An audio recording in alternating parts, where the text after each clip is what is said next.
Good morning. Welcome to FAO North America and EcoAgriculture Partners webinar on landscape for people, food, and nature, 2011 to 2020. We will begin shortly, and before I pass the baton to Sarah, who will moderate the event, I wanted to share a few housekeeping items. Number one, today's event will be recorded and we'll be pleased to share with you after the conclusion of the event. We really would like to have your participation on this event today.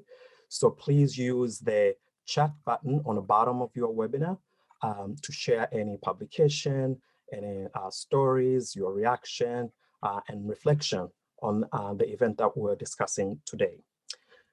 If you do use social media, the hashtag for today's event is Landscapes RT, capital RT, and please feel free to tweet and share information with others who are interested in the subject.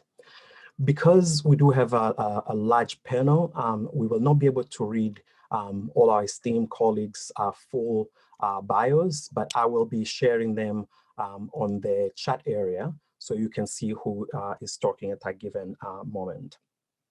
And to find more information about the LPFN, the website you might want to go to is peoplefoodandnature.org. I'll repeat that again, it's peoplefoodandnature.org, and you will learn a lot of the details that will be shared today. I'm really pleased that you're able to join this morning, and I'd like to pass the baton to Sarah to start our event. Thank you very much. Sarah, to you.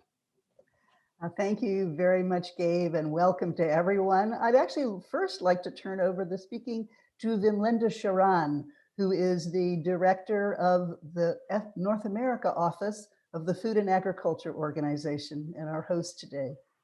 Wimlinda? Thank you, Sarah, and a very warm welcome to all the participants joining us from various parts of the world. It is indeed a pleasure and honor for all of us at FAO to co-host this event with our long-standing partner, EcoAgriculture. We meet today to celebrate the achievement and successes of the Landscapes for People, Food and Nature initiative. This is also a time to reflect and share the lessons learned, and hopefully to start to discuss how to advance sustainable landscape solutions beyond 2020. It has become extremely contextual and important in light of the global pandemic that has impacted food security and nutrition. FAO has been active in different types of integrated landscape management for very many years, from integrated watershed management to forests to sustainable agriculture to climate smart agriculture. But sadly, over the years, much of this work was in silos.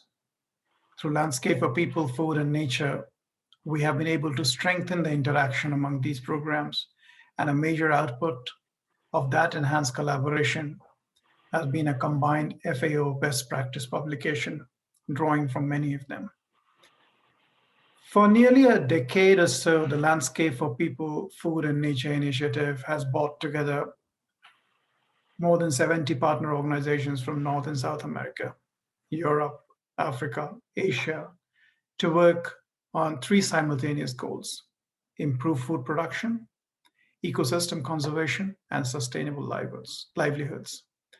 By contributing their resources and considerable expertise to promote and strengthen landscape management around the world, partner organizations have been able to demonstrate that landscape approach can best achieve goals as diverse as mitigating climate change, increasing rural income, reducing risk, and improving agricultural productivity.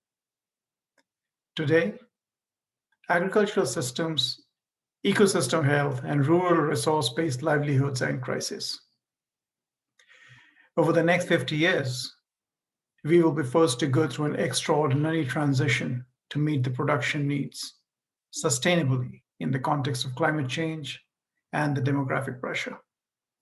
Every initiative to meet this will have its own trade-offs, will have its own spin-offs, and it is extremely important that we adopt integrated solutions going forward in order to understand these trade-offs and these spin-offs and their impact on each other well. By addressing a challenge at the landscape level, we'll be able to identify the connection between agriculture production, livelihood, environment, people, nature, food.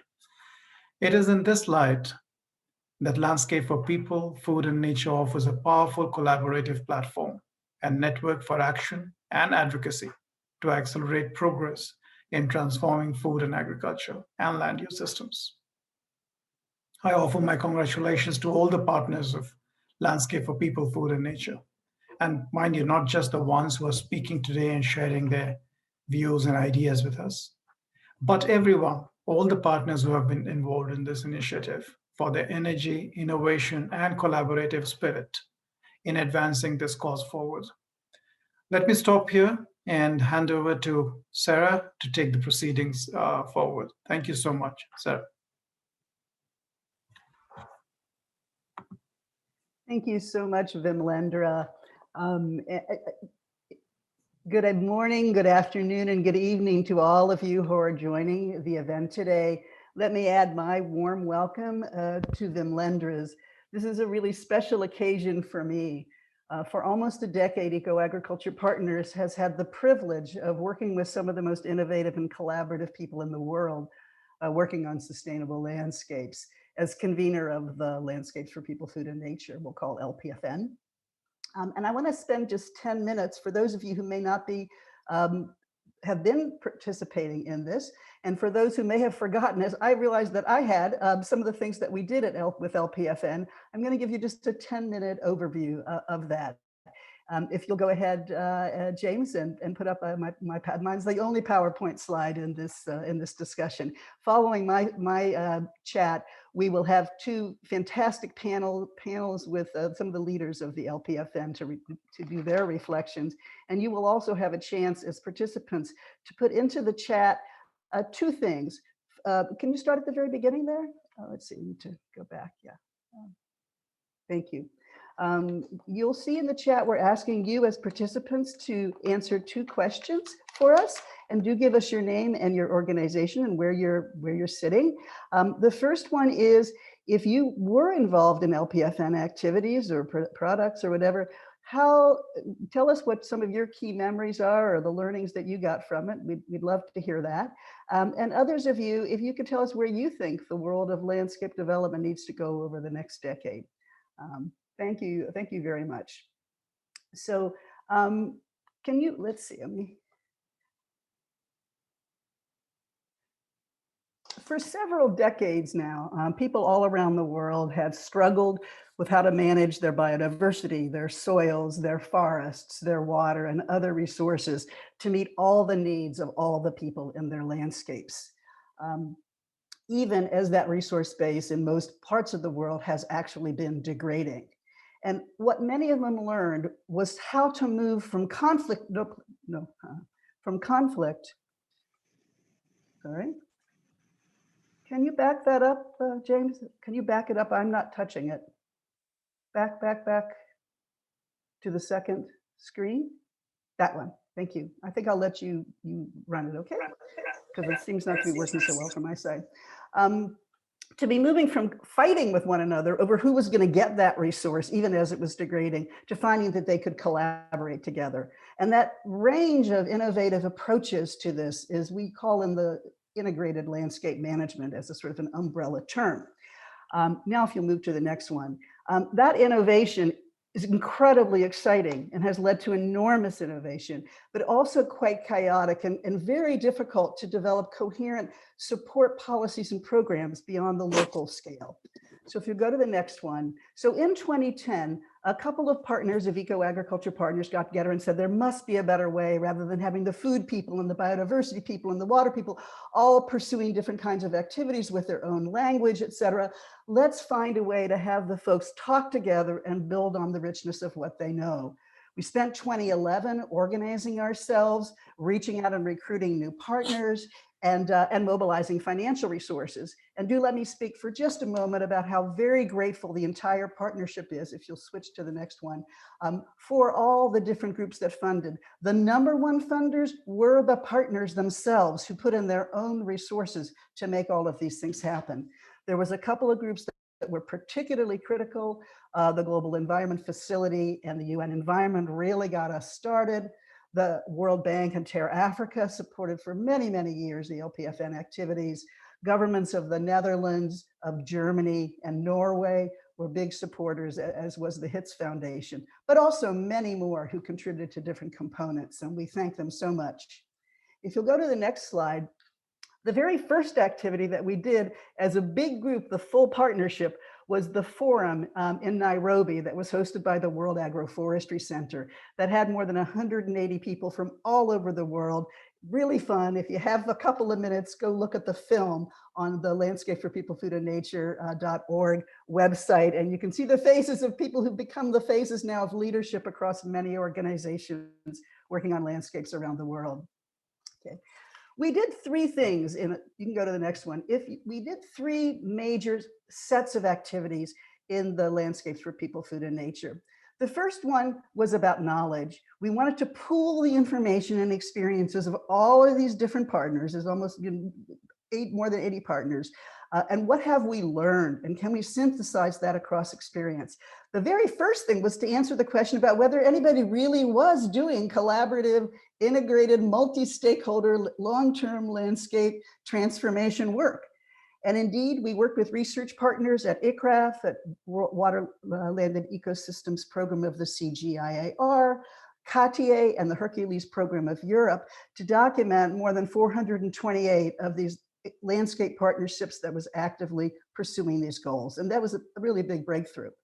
We also had a set of, if you go to the next one, we had a set of working groups that were long-term working groups of the LPFN that together defined and designed the kinds of studies that they thought were needed of learning across different partners. And in the end, I actually didn't realize how many we had produced, more than 110 monographs, journal articles, science and policy documents that really have formed the intellectual foundation for the movement of landscapes, and also has formed the foundation for different communities of practice from different sectors to be able to talk to one another and have a shared view of this. And finally, we did a lot of work on outreach and knowledge sharing of all this information through our website, but also those of all the partners, blogs, and we had more than 70 LPFN organized events and side events around the world. If you go to the next one, the second set of activities that we were involved with was building a much more supportive, enabling environment for these landscape partnerships. And just to take a couple of examples, the business working group of the LPFN, which was operating the whole time, in 2016, 2017, it reached out to engage private companies, mainly international companies that were involved in supply chains, to talk about how sustainability in the supply chains could connect up with sustainable landscape locally led initiatives, and led to an action agenda that has informed a proliferation of business-led initiatives around landscapes since that time.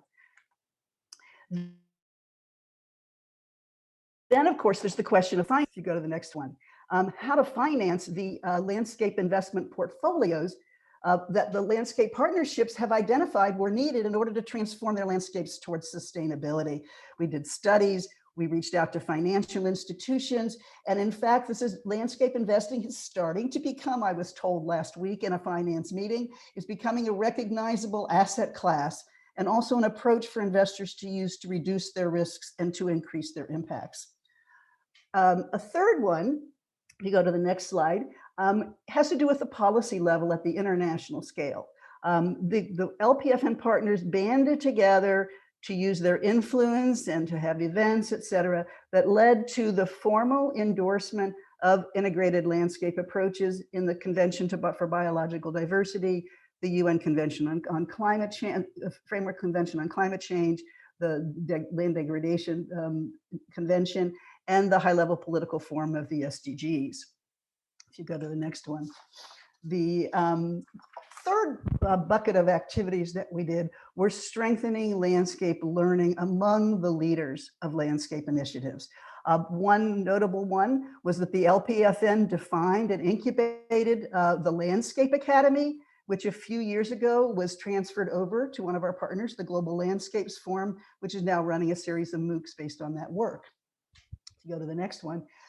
We also organized, especially in Africa, national landscape learning networks. The LPFN partners together work to support groups in Ethiopia, Kenya, Uganda, and Tanzania, not only to strengthen their own partnerships, but also to connect with one another and have influence on policy. The other piece I want to highlight here are the dialogues. The key actors in integrated landscape management are the landscape leaders, the people who are visionaries, who help their own constituencies to work effectively with other constituencies within the landscapes to achieve sustainability and regeneration.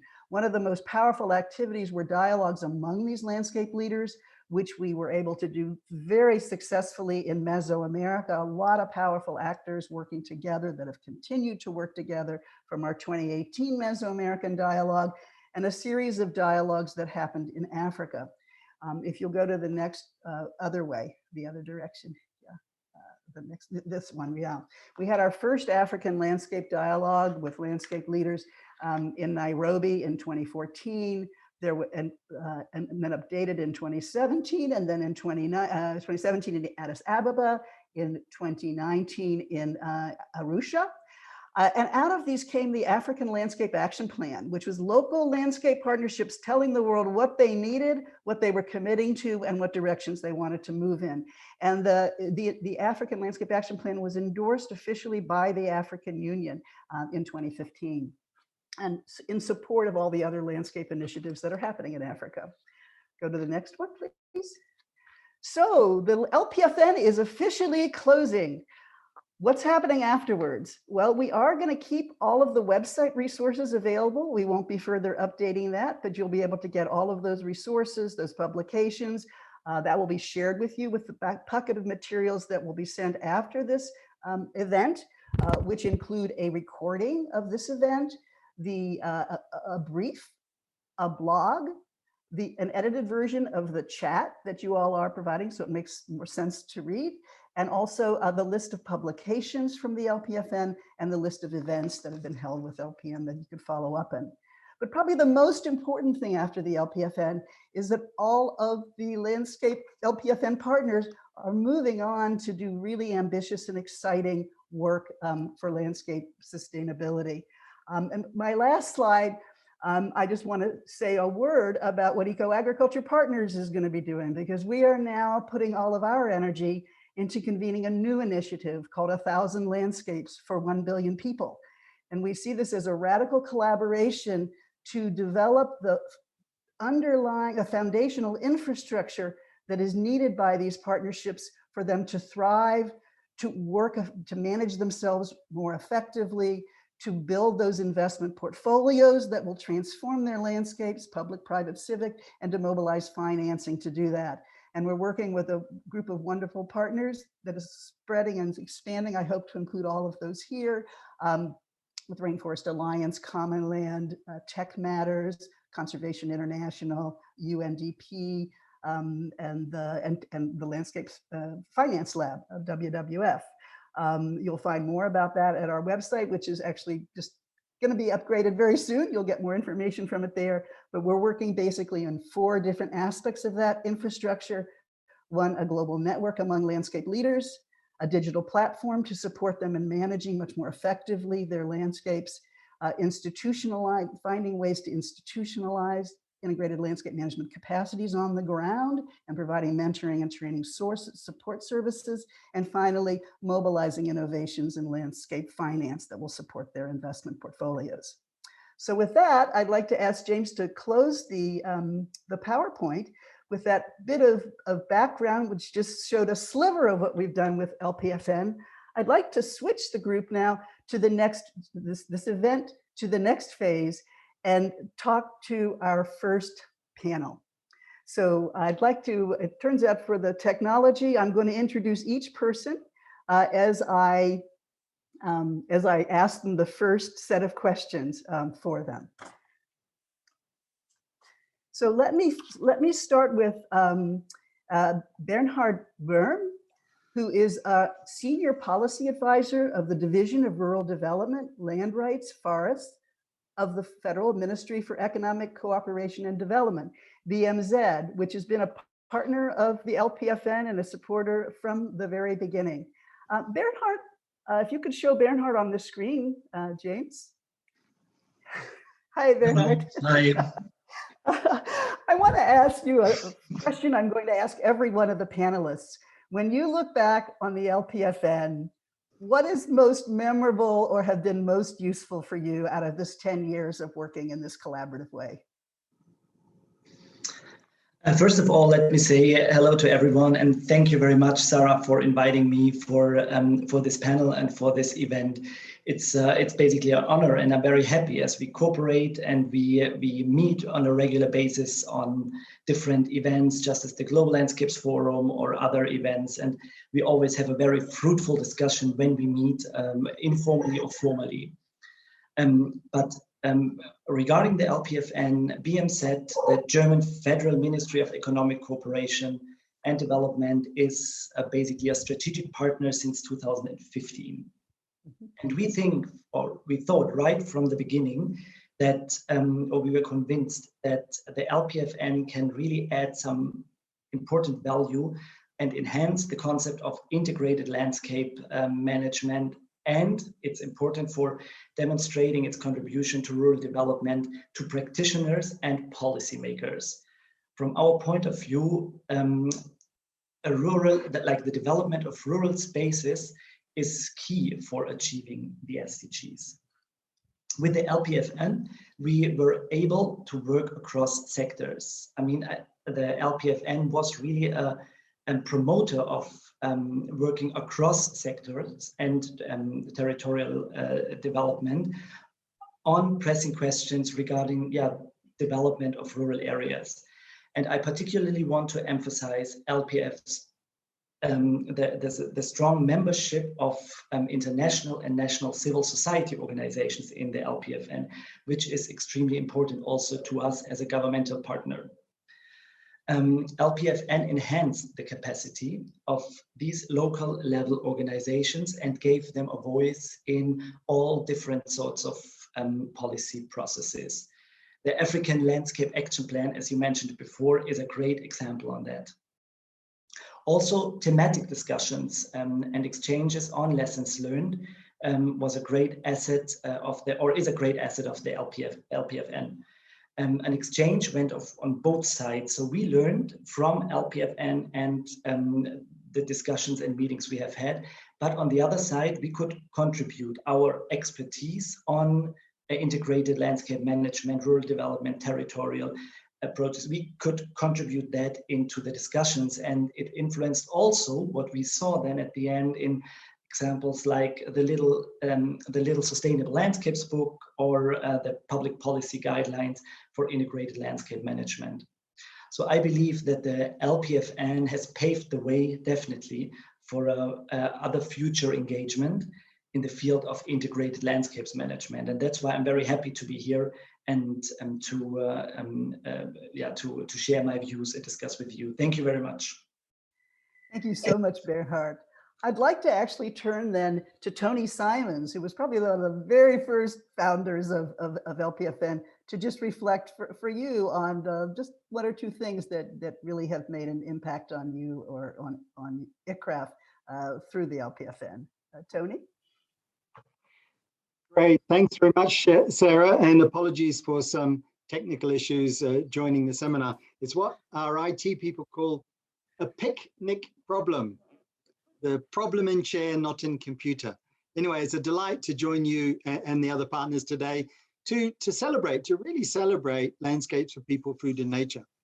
I mean, in any issue cycle, we start out with a champion, we have an idea, it turns into a program, it turns into a project, then to a program, and then we hope it leads to some impact. So the champion for LPFN definitely was yourself, Sarah, and the Institute EcoAgricultural Partners. You were the champion, you picked it up, you had an idea, you socialized it, you got other people on board, and that's tremendous credit to yourself and also to EcoAgricultural Partners. So now we've got the champion, we got some partners on board, we need a project. And I think that there wasn't an avalanche of funding, but very wise donors giving modest amounts of money to make a difference. And I think it has been one of those initiatives that has punched way above its weight, really, I think, delivered and over-delivered on many of the promises that it had. And it kind of ran away from the partners at the beginning because there was this avalanche of interest. There was a real need for it. So now we've got our champion, we've got our idea, we had a project, we developed the program. It's quite mature now, and it's great to see that there will be a legacy website for people, for knowledge, for people to look at and refer back to. I spoke yesterday at the FAO event, the Committee on Forestry, and we were looking back to 1946 and 1972 and the Earth Summit and the first COFO and how it's evolved and come. So this is a great record, a great narrative documentation archive that you put in place. Not only that, I think LPFN was a bit of a catalyst. It inspired others to go out. So we don't need to claim attribution for all of the landscape work. But what LPFN did was it triggered, it catalyzed, it moved people. And if you look at Google Trends on the word landscape, it certainly really did take off, I think, in coincidence with LPFN. So I think what LPFN has done as well is to stretch our definitions of a landscape. The word came actually, I think, from Old German. It was popularized in the 1500s with those landscape painters in the Netherlands, those Bruegel paintings, etc. And of course, in those days, a landscape in the Netherlands, very flat, you couldn't see very far, so you could control it, you could see it all. But now with the concept of political landscapes and biophysical landscapes and social landscapes and financial landscapes, it's really stretched our imagination. And I think that's a lasting legacy of LPFN as well. Thanks very much. I'll get back to you in a minute to talk about post-LPFN, but let me just ask Paola Agostini from the World Bank to just speak for a minute or so about where, the role the LPFN played with the World Bank. Thank you very much, Sarah, and thank you to everybody for inviting me. It's really a pleasure to see all this group of friends, in some sense, that we are, and to see so much activity on the chat. Well, I think the World Bank is actually extremely grateful to LPFN, to this partnership, because when I look at 10 years ago, the World Bank was very shy at that point of a partnership, and we were working very much in silos.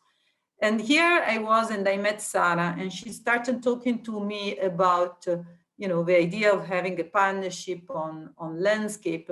So I came on board very curious to see what is these things of, working on landscape. I was working very much on forest at the time, and what are all these other partners? But for us at the World Bank 10 years ago, we were not like now that we are open and we were very much inward looking. And so having this floor, this platform of many other organizations and NGOs, and it was really an eye-opener for the World Bank. And it got us started in a lot of dialogue, not only in looking at, let's say, the interface between agriculture and environment that was not happening before at the bank, but also in much more dialogue with civil society and with the private sector. So we really, I think, joined forces with LPFN, especially in Africa, where I was working at the moment, because as Tony said, you need the champion. So I was the champion inside the bank. And at that time I was working on Africa. And so we have done so much work together with Africa. And it was a precursor work of everything related to climate smart agriculture and of course to the work of landscape. And I think it got the World Bank not only moving into these landscape approaches, but also into moving into partnership. And it's, thanks to this really successful work that we have done together, we now part of the Global Landscape Forum of Africa 100, of LAC 20 by 20, ECA 30, the TFA, the Tropical Forest Alliance. So the bank became more open thanks to this work. It also, LPFN really helped me to move the concept of landscape inside the bank. When I first started talking about landscape, one of my directors told me, what do you want to talk? Why do you want to everything to be titled landscape? Landscape, they will think I'm the director of landscape. They will call me to come and cut my yard, you know, things like this. He was thinking that landscape was only the cutting the mall or something. But then, you know, now we moved into really training people, and inside the World Bank, the landscape portfolio has the skyrocket in from many different angles of the bank. We have more than $3 billion of landscape projects, and we have. I'm going to let you talk about that in just a minute. I'll come right back to you, Paula. Okay. Excellent. Okay. Thank Juan you. Lucas Restrepo, just tell us for a minute or so how you, the experience that we had with biodiversity and SIAT in the early years of the LPFN. Hi, Sarah. Of course, it's great to have the opportunity to share with this large group of people attending this meeting to celebrate this journey and what really, as a catalyzer, as Tony said, LPFN has, you know, been able to bring together other very strong initiatives to really change how we are addressing, and we will address all landscape work in the future. I would really like to rescue of this initiative the number of assessments, you know, across hundreds of landscape intervention across 72 countries at very different scales that, you know, different sizes, that really has allowed this initiative to capture the diversity of functions and ecosystem services within different landscapes. And as you said at the beginning, to be able to capture a lot of these studies, ELI studies, so they are a reference for the future. I think in terms of findings related to answering a little bit your question, we give a lot of value of, you know, really confirming that for any kind of landscape approach or intervention, investment in people is absolutely critical. If capacity building is involved, things are likely to be a lot better. Investment in long term is absolutely essential. So commitments hopefully extend beyond funding and political cycle. Conservation and sustainable use of resources are something that help, are motivators that help actors agree on these more long-term goals. Of course, bottom-up approaches where local governance is a must. The integration, understanding that landscapes have tremendous competing interests and that the private sector is there, is large, are powerful stakeholders from business and industry, and that they need to be part of these designs, etc., and really commit also as more and more we see changes in their behavior to really help things move forward in the right direction. So basically, these landscapes in general allow us to use systems-based approaches to address these specific and compounding challenges that communities face, which is, you know, food security, climate security, water security, environmental, livelihood security, and basically. So it's great, Sarah, to see landscapes as an even greater priority on all of our research and development agendas. Over to you. Thank you so much, Juan Lucas. And I did want to mention, for those of you who didn't know, that that Paula is the global lead for landscapes at World Bank. Tony is the executive director of C4 ECRAF, Forestry and Agroforestry Centers, and Juan Lucas is the director general of the Alliance of Biodiversity International and the International Center for Tropical Agriculture. I'd like to now, rather than looking backwards, I want to look forward, because each one of your organizations is involved in an incredibly exciting set of landscape activities. And I'd like to give you each 2 minutes to just tell us the highlights of where you're going and your reflections on that work. And I think I'll go back to Bernhard. Bernhard, can you tell us a little bit about, I believe you want to talk about AFR 100. Yeah, actually, thank you very much. And this is a good example. But first of all, let me start saying that we at BMZ are very happy that integrated landscape management has basically found international increasing recognition, yeah, in development approaches. And to us, or especially the area I'm working in, we combine it with forest and landscape restoration, which we see as a very crucial element to enhance sustainable rural development. So having said that, I would like to give you a quick insight in AFR 100, what we from our perspective and on our new global project, Forests for Future. So some of you know AFR 100, Paula, you mentioned it already before. So this is the African Forest and Landscape Restoration Initiative.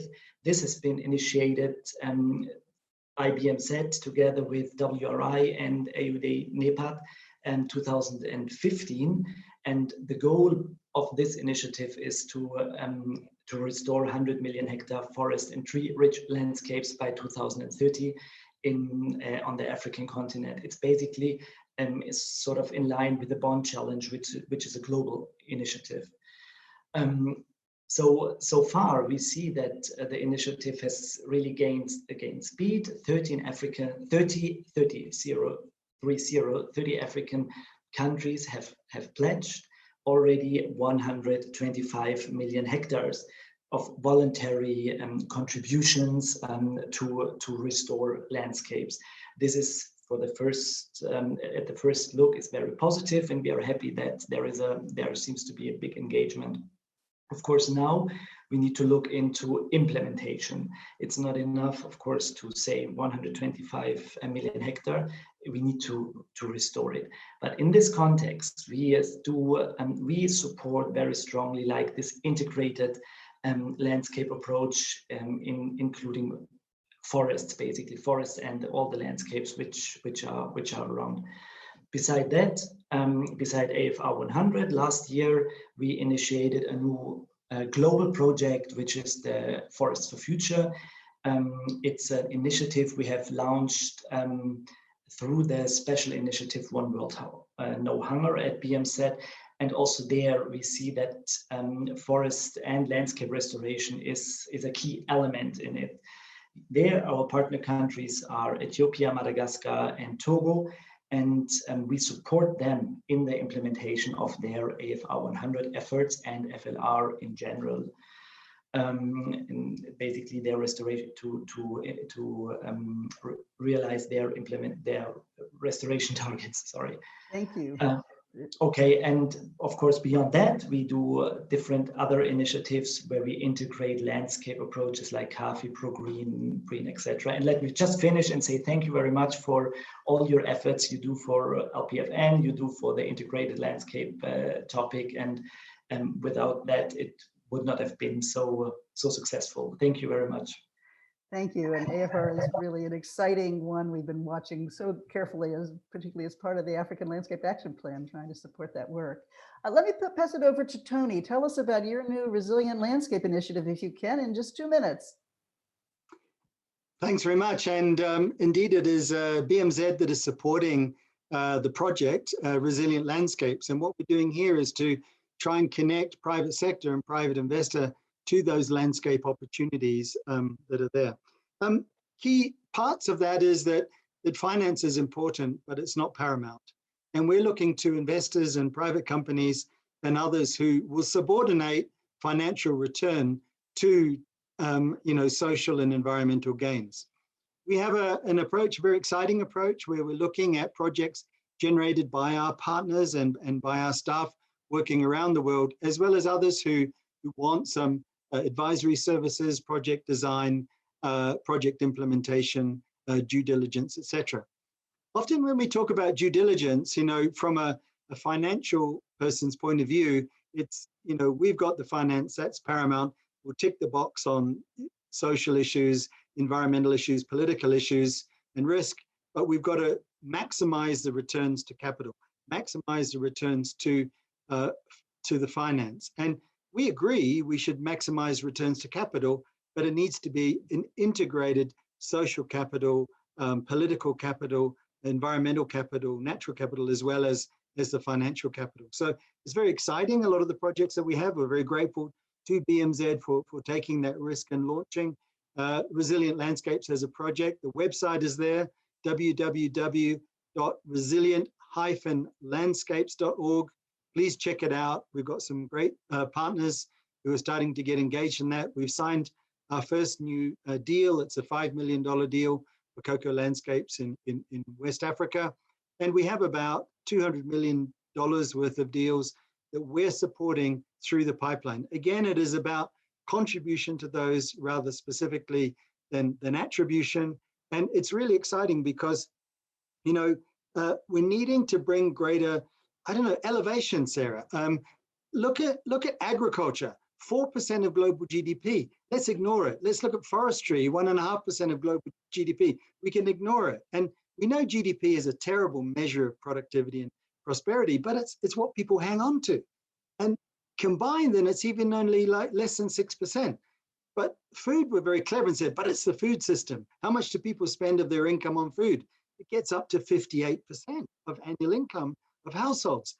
That's a number people can get hold of. So if we add agriculture and landscapes and food together, what trick are we gonna play to say, well, it's not agriculture, it's the food system. No, it's not landscapes, and we've got to have that narrative of what's that, you know, is it terrestrial function? What are the, you know, the basket of products and services, the energy, the water provision, the biodiversity framework, the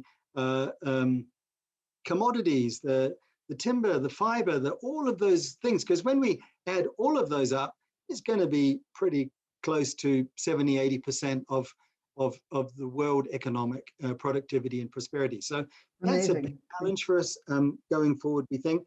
And the more we can get people to co-design, co-locate, and co-invest in things, that's when we're going to get the impact that LPFN started out on the journey towards.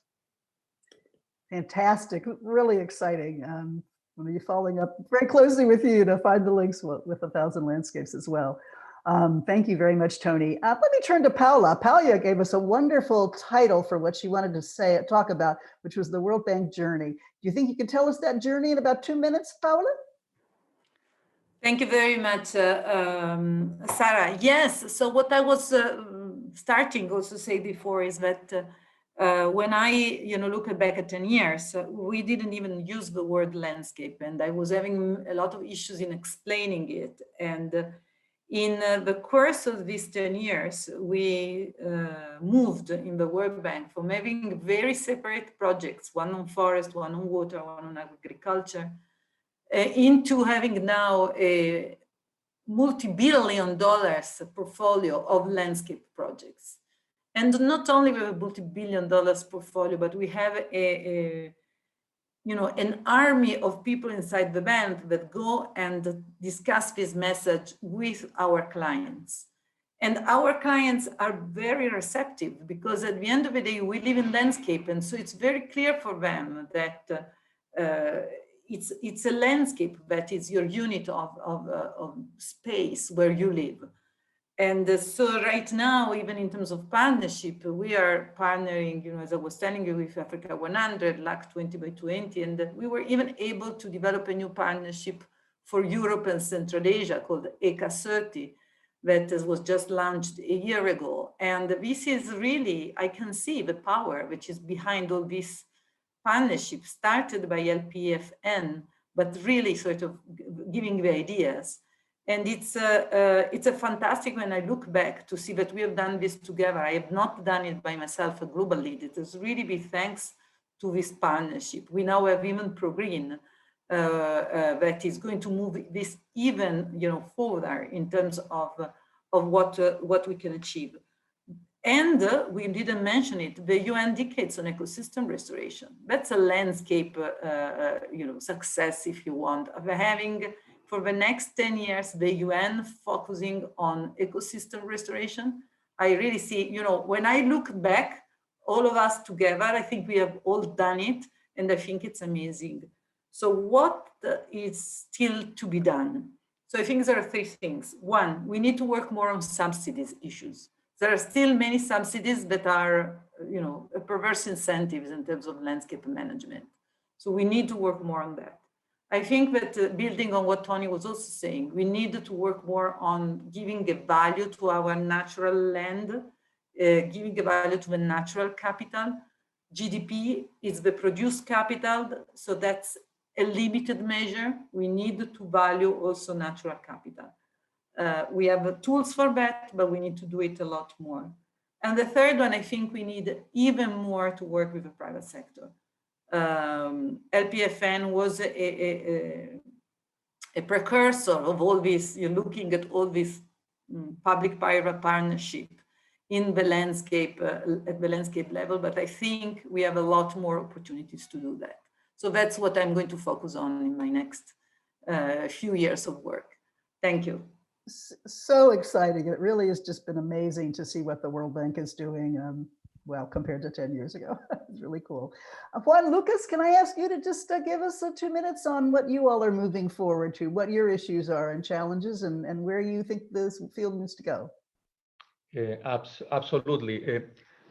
June of last year, Paula Agostini was with a large number of our scientists with her sleeves rolled up, thinking about, how the alliance was integrated around common, research strategies. So we discussed about breeding and biodiversity, etc. A clear conclusion was that, multifunctional landscapes as a glue that helped us bring a lot of other domains from the science, etc., together was critical.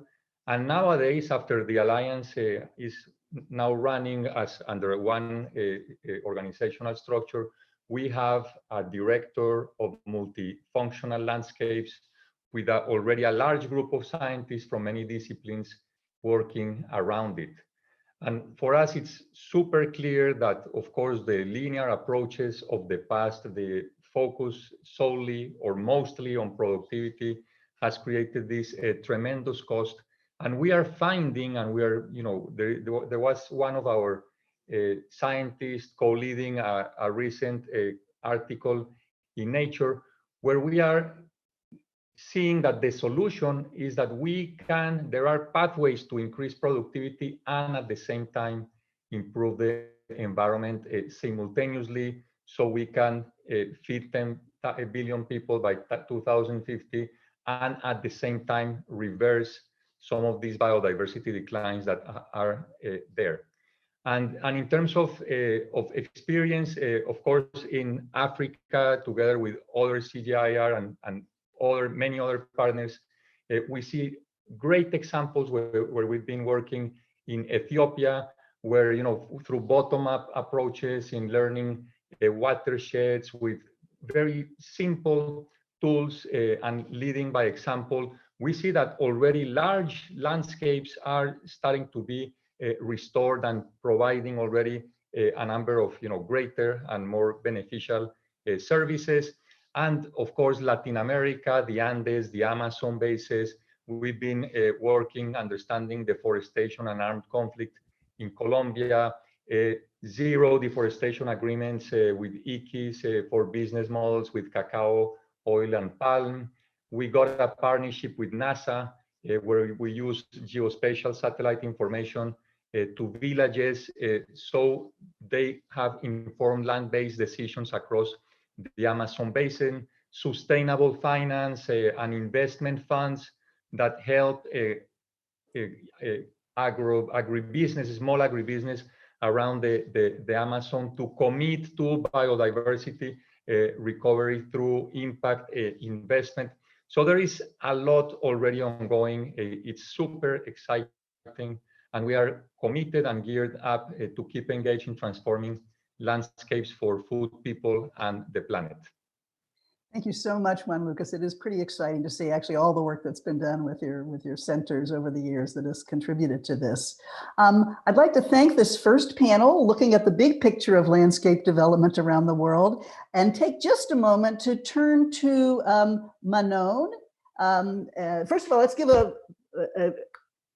clap for our panelists. all of you online. Thank you all so much. Manon, pick out maybe two of the things that you read in the chats. I haven't had a chance to look at any of the chats. Tell me a few things that have come up in terms of things that were notable for people in their experience with LPFN. This is my colleague, Manon Koningstein from EcoAgriculture Partners, our head of communications. Absolutely. Thank you, Sarah. Yeah, so actually the chat is quite moving, and I also want to invite the panelists that whenever they're not speaking, feel free to answer any of the questions that are being asked there. Like, you know, you can do it publicly. If it's something that's really private, just make sure that that message is to that person privately. But other than that, just answer the questions publicly, as there's a lot of questions being asked, and I'm sure you all have a very good comments and answers to that. So yeah, actually, Edward Miller from the Rainforest Alliance, he said that LPFN was a pioneering project in bringing sectors and issues together, and hence made an influential impact on all of the landscape activity happening now. So that's definitely a very good point from Edward. Thank you for that. And furthermore, Aske Bosselman, and I'm very sorry if I pronounce your name the way it should not have been done, from the University of Copenhagen, Denmark. She was not affiliated with the LPFN as such, but has followed it since the beginning and worked on different LPFN topics, the major centers, like mentioned here, for a decade, mainly around coffee and cocoa.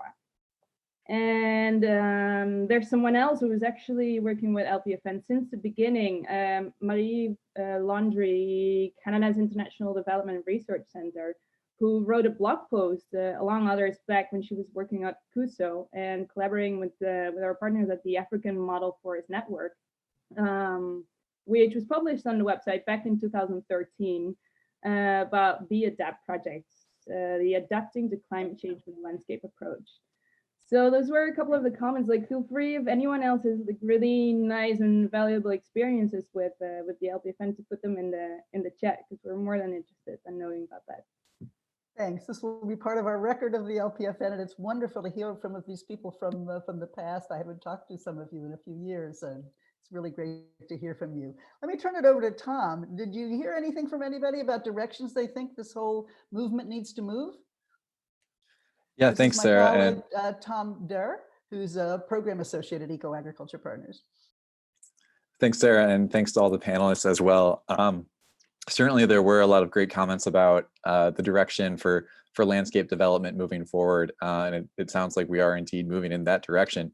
There was a great comment from Corinne Moser at Rainforest Alliance talking about the linkage between single commodity approaches to more holistic approaches.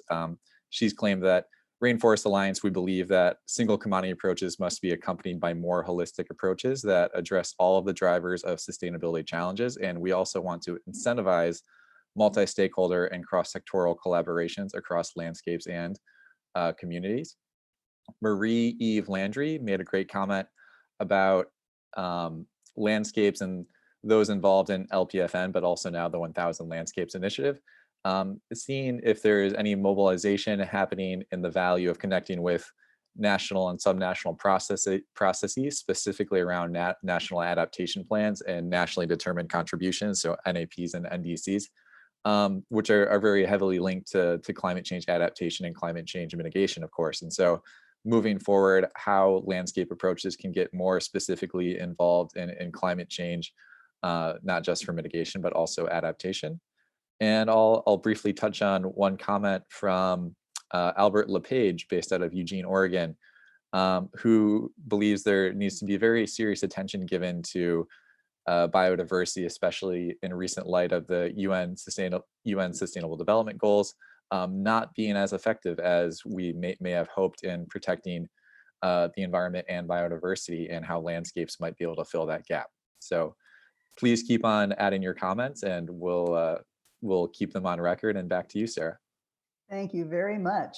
I thank you all for all your comments, and I really look forward to reading the chat when this session is over.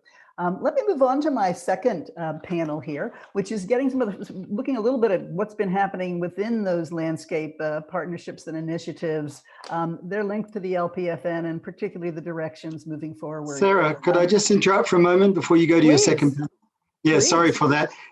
Yeah, I've got a dash out. I've got another thing. Now, you can go online because the problem with all of these Zoom conferences, they're so sterile and we're all on mute buttons. So you did give a wonderful applause to your colleagues there, but allow me to contribute as well, because it's been a great panel. And you just have to download a little. Thank you. Thank you very much, Tony, and take care. Thank you so much for being with us.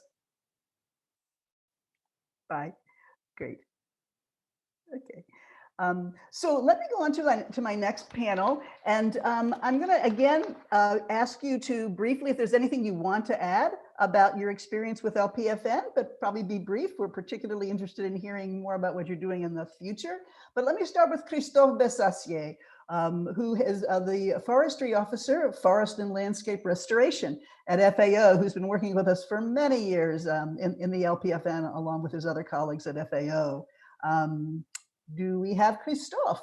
If you could just spend 1 minute saying some reflections on LPFN. No, yes, briefly. Thank you, Sarah, for inviting me to attend this celebration of your birthday, your LPFN birthday.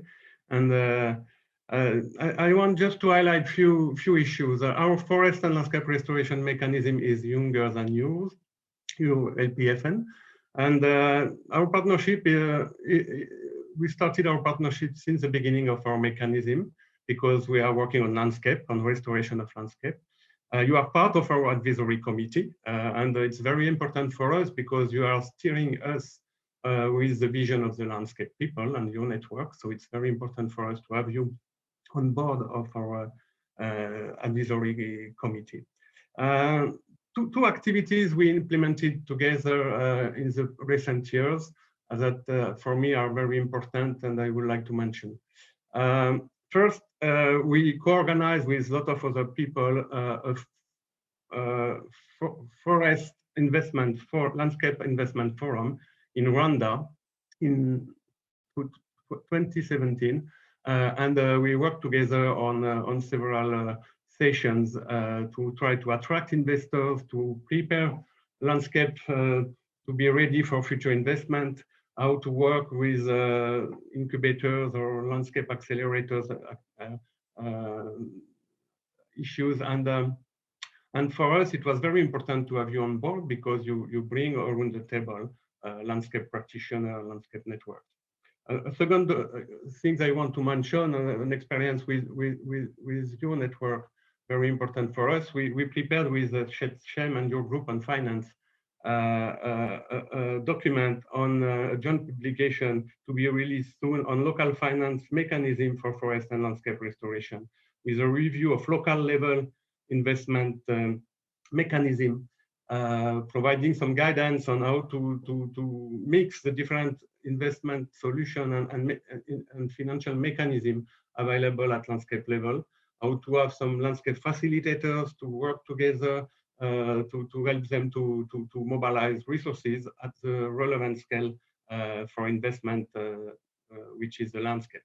So very positive experience for us. Thank you again for your partnership.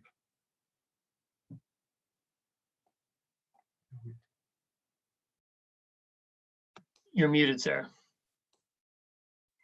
Okay, thank you so much, Christophe. You've been one of our, it's been really wonderful working with you all over the years. I'd like to ask John Buchanan, who was one of the very earliest of the LPFN co-conspirators, to just reflect on a minute, a couple highlights from you.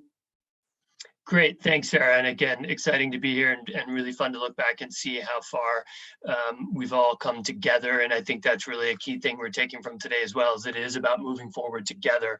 And I think CI learned a lot and benefited a lot from the LPFN and being one of the original co-founders, co-organizers.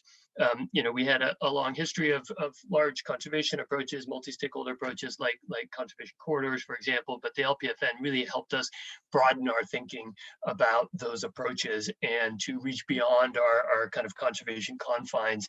And now these integrated landscape approaches are really built into our institutional priorities. And in fact, what we call our Sustainable Land and Seascapes program is one of 4 global institutional priorities for the organization. And that's really about how do we implement models of nature-based development and how do we figure out how to make them scale? And so we've established this initiative that focuses on 16 different priority regions around the world, because every place where we all work is very different, and these systems have to be tailored. So how do we work in those places to drive those new models of development that can improve human well-being and support livelihoods improvement, but really do so without degrading the natural resource base? And that program is built directly on a lot of the lessons and experiences from LPFN.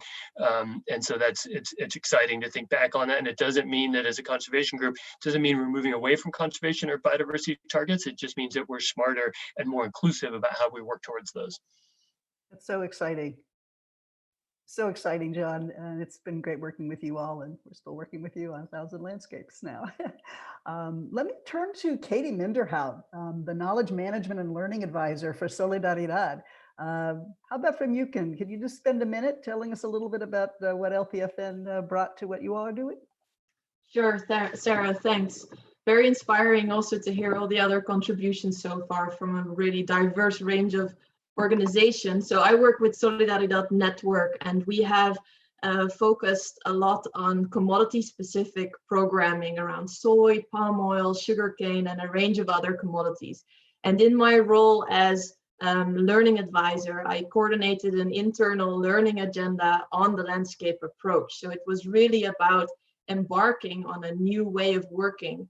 And the LPFN has been very instrumental for us on that journey, for me personally, but also for our group of landscape practitioners. So since 2016, we've started with a new portfolio of landscape programs. And it was also around that time that we became actively involved with the LPFN. And I think three key things that LPFN has brought to us is, first of all, like the body of knowledge that's brought together and presented by the efforts of LPFN have been hugely valuable.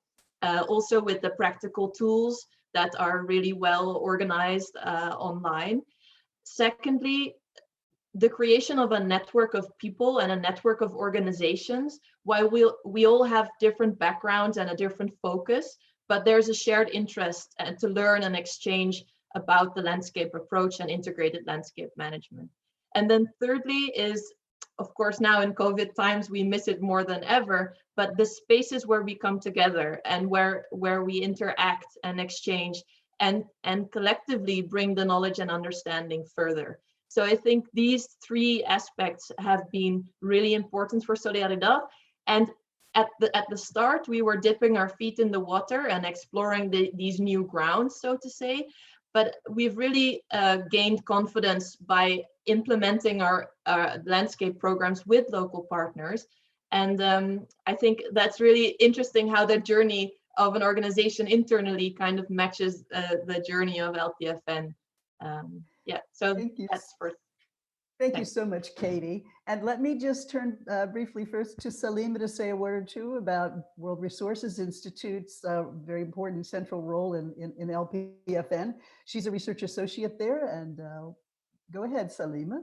Thank you. Well, let me just say thank you, because I was hearing all the different panelists, and I kept taking notes of all of the different ideas that evolved over time.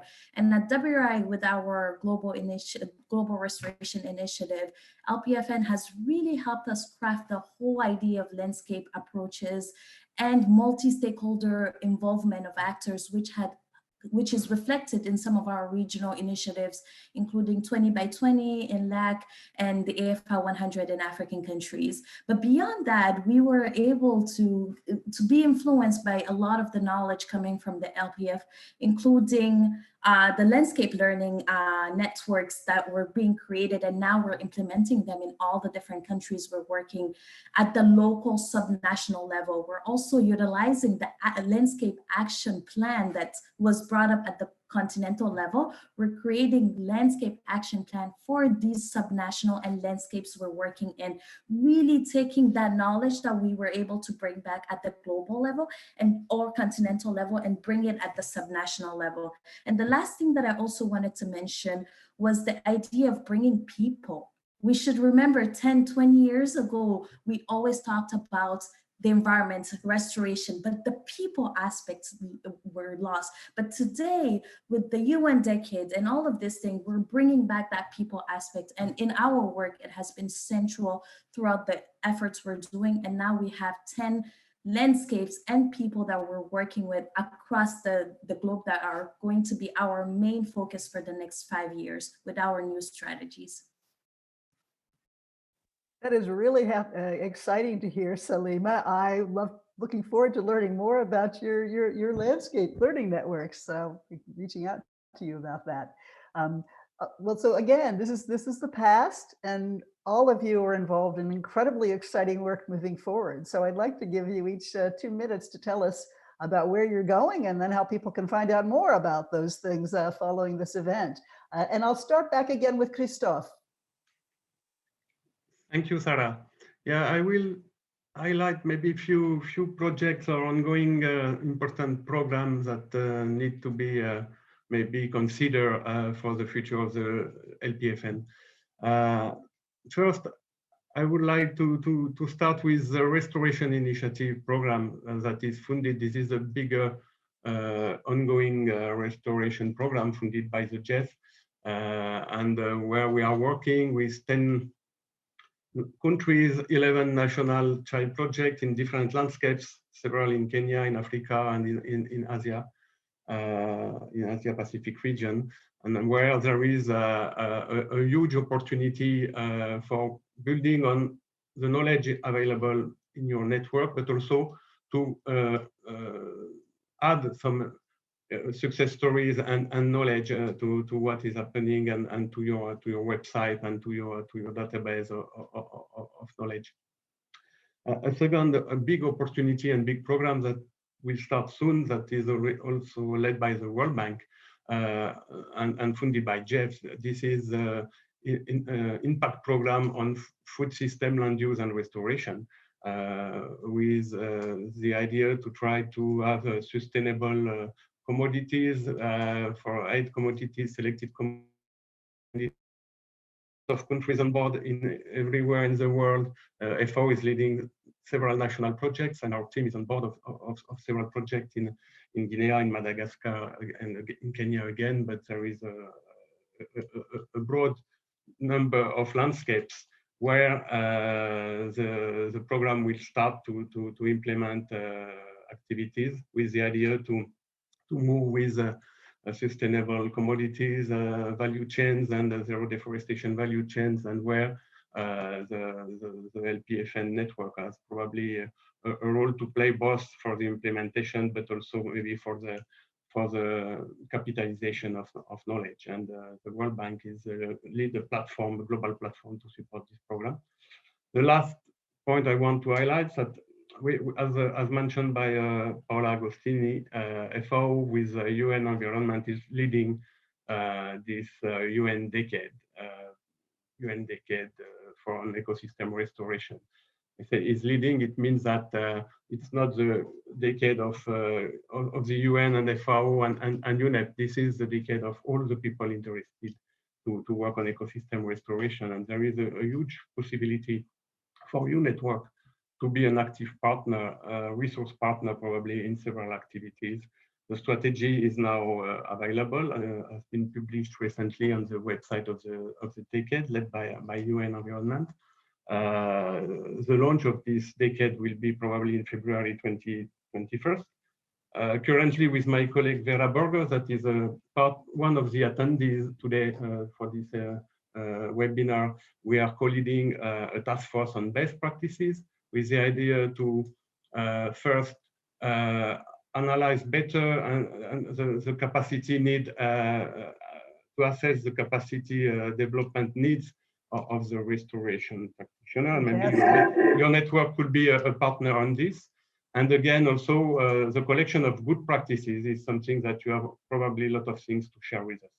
Thank you for your attention. Thank you so much, Christophe. So much exciting work going on. It's I remember when EcoAg first started working in 2002, all the world's news about landscapes got put in our newsletter every month. Now I can't keep it up in even one day. Let me move on then to John. If you could just give us in 2 minutes some of the highlights of the directions you all are moving and where you think the world needs to move. Thanks, Sarah. And I think where the world needs to move is to take everything we've been talking about and really make sure that it is working on the ground in the places we care about and where there's people that are disadvantaged and suffering, because I think we've made a lot of great progress, but I don't think it's all translating to the degree it needs to the action and impact we need. And one of the things we need to work on more is about the incentives, and how do we get the incentives to flow down to decision makers at the local levels where it matters, that benefits are flowing down to communities and farmers. And I think there's been great progress. We've got some great models. We need to figure out how to make those scale. And developments and advances such as the jurisdictional approach to commodity production and sourcing, I think, are great.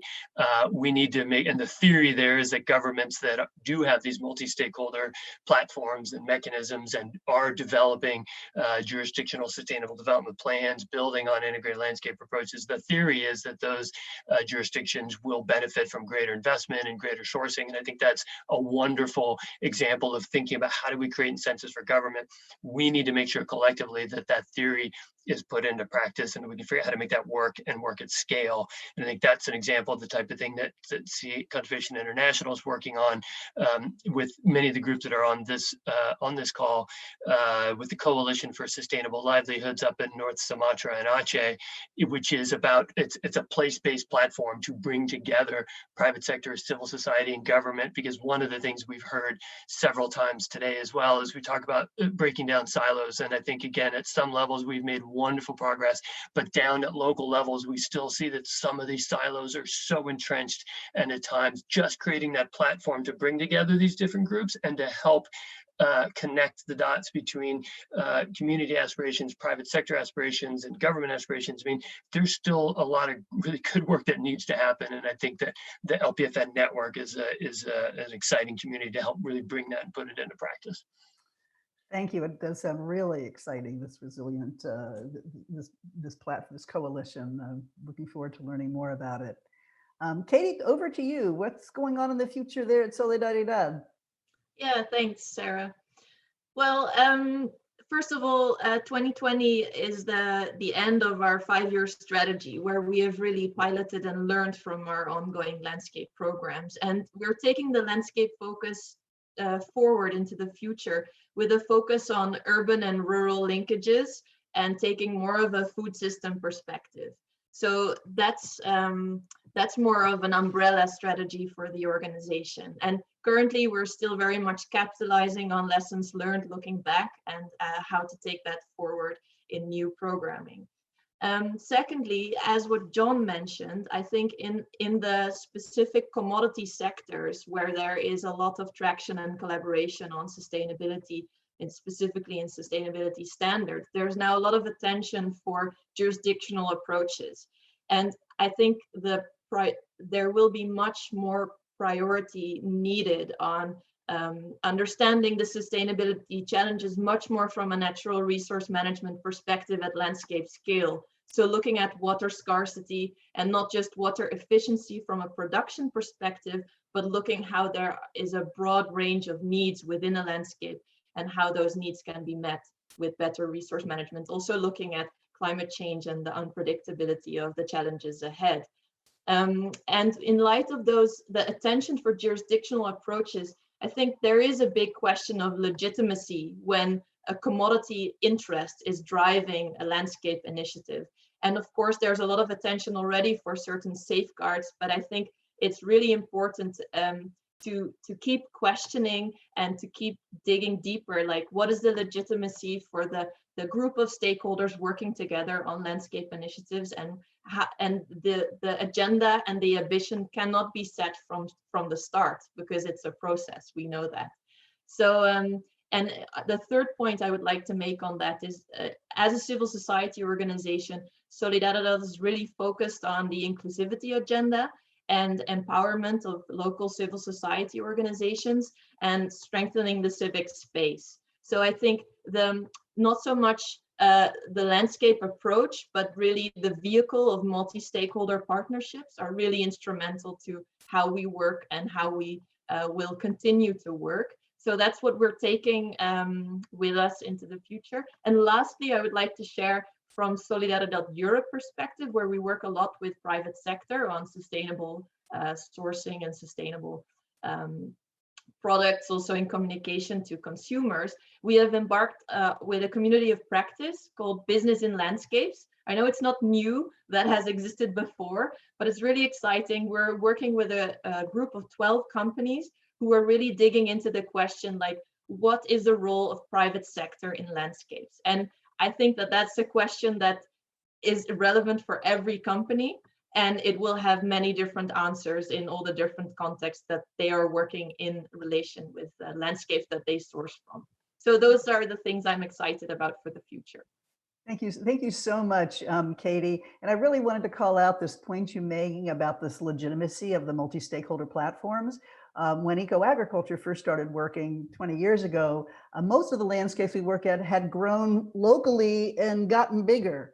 And one of the exciting, it's obviously incredibly exciting, as we've heard all day today, but now we have major global institutions that are investing in landscapes. And there is a real risk there that all of a sudden the decision-making locus is going to go out of the landscapes and no longer be fully owned by them. And I think grappling with that is definitely, how do we take advantage of this external support, but in a way that keeps the fundamental decision-making about the vision of their landscapes in the hands of local people, a really major challenge. Let me close up with then and turn to Salima to give us a few words about where they're moving forward in the Global Restoration Initiative that WRI is championing. Yeah, so at WRI with the Global Restoration Initiative, we just launched our revamped strategy with really 3 big pillars working around restoration. The first one is activating the knowledge and tracking progress. We need to do a better job of doing it.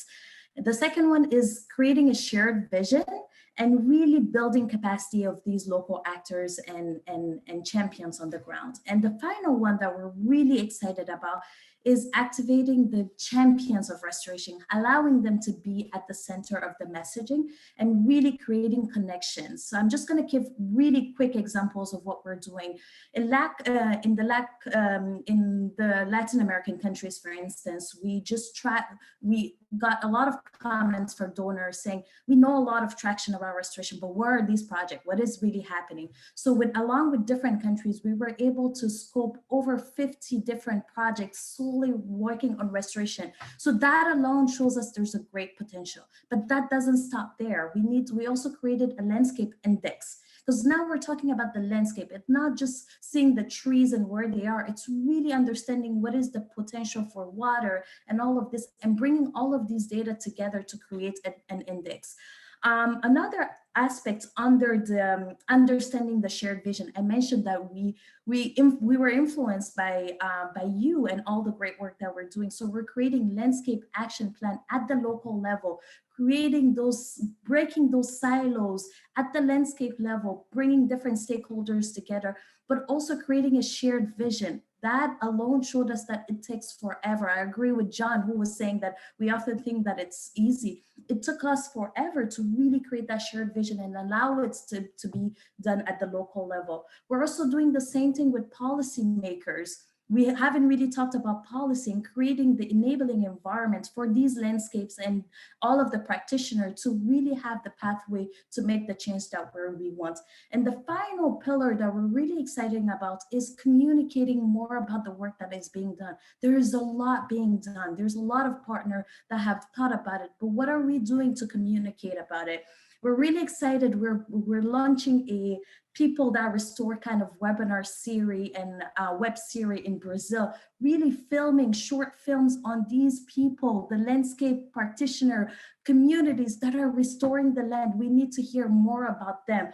But we're also bringing with the 1,000 landscapes, creating snapshot of the work that we're doing and combining that into comprehensive ways so that different practitioner and project developer can start talking about it. So I agree with John and Katie. There's a lot that has already been done. We now need to create those silos and really ensure that that great momentum that we were able to create at regional level, we can now translate it into really concrete subnational efforts. Thank you. That is so exciting and so inspiring. Thank you so much for the panel. I'm going to have a little silent thank you to all of our panelists. And I would like I would like to pass back over to Manon to see if you can just in a minute or two give us a couple of just brief examples of some of the richness that's on the chat around the LPFN. Absolutely. So it's very nice to see that most of the comments that are in the chat are actually about going forward. So we're very future oriented. I like that.